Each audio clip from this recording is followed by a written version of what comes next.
Thank you for joining us today for another in a series of educational webinars from ByAllAccounts. Our presenter today is Diana B. Henriquez, and the author of The Wizard of Lies, a New York Times best-selling book about the Bernie Madoff scandal.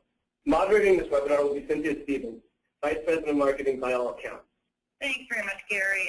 We have a nice agenda planned. We'll give you a little bit of a recap, obviously, on the scope and magnitude of the scheme. As you know, the paper losses were something like $64 billion. But the actual cash loss are going to be, we initially thought somewhere between $17 billion and $20 billion. I had gotten home late, fallen into bed, and the phone awakened me the next morning with the news that Mark Madoff had been found dead, hanged by his own hand in his apartment in downtown Manhattan.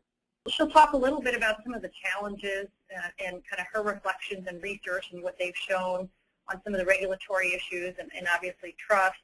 The regulatory impact of the Madoff fraud is still unfolding, even as we speak now, almost 2.5 years afterwards. So those are the three things I think we should look at today: trust, custody, and the regulatory response.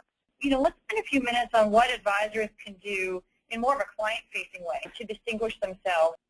It certainly is one of the biggest tasks that a financial advisor would face. I think it can be tackled. I've come up with some suggestions. I think you need to invite scrutiny from your clients.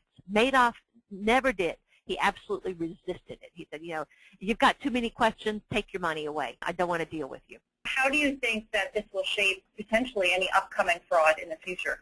Don't look for the Ponzi schemes of the past. The Ponzi schemes of the future are going to follow this template rather than the classic scheme.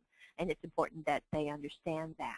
The folks on the call today, Diana, will have some extra questions for you on this, and also get some personal reflections from Diana as she had some time to reflect on this story and obviously to meet with Bernie Madoff himself. When I sat down with Bernie, I wasn't looking to him to give me information. I was looking to him to explain to me things I already had learned.